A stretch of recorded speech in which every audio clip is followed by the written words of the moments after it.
There are two ideas that stand at the heart of my dissertation. The first is that who we are, both as individuals and as a group, is a collection of identities. That somewhere at the intersection of American, Texan, Wacoan, Christian, Protestant, Baptist, fantasy fiction nerd, is me. What's more than that, the second idea is that these identities interact. They interact internally, but they also interact externally. That as I lift off these terms, some of them find resonance with you. And that in that resonance, there is the beginning of what we call community, the creation of a group identity. And what I've done is I've taken those two ideas and I've applied them to 16th century Europe. When these young national identities met with the burgeoning religious identities of the Protestant Reformation. And in their meeting, there was resonance. These two met and melded and coexisted, and together they created hybrid identities. And yet, even as they created this resonance, there was also dissonance. For if you know what you can and must be in order to participate in these hybrid identities, then there are simultaneously things you cannot be.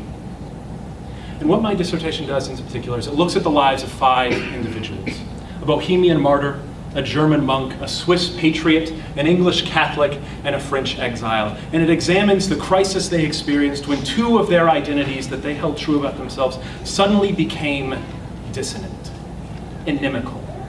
When whatever powers that be, either through formal decree or popular opinion, said these 2 things cannot exist together, and how they responded. And I do it particularly by reading through their letters, virtually everything they wrote over the course of their lives.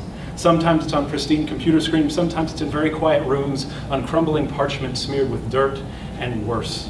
But I read their letters to their friends, their foes, their enemies, their families, their lovers, all of these. I read through them and I watch how they constructed their identities, how they navigated this crisis, and how they dealt with the threat of being denied one aspect of who they are.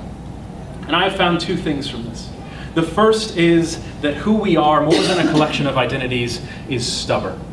That when we choose what we are, that we choose what is important to us, we remain in those identities.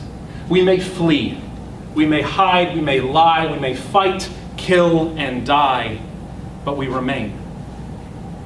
And the second is that the decision to decide what it is to be, that the power to decide who belongs or doesn't belong in a community does not lie with kings or emperors or demagogues. That this decision about what it is to be English or Catholic or German or American does not lie with the powers that be, but rather it is established in the day-to-day interaction of individuals. That the decision to be ultimately is ours. Thank you.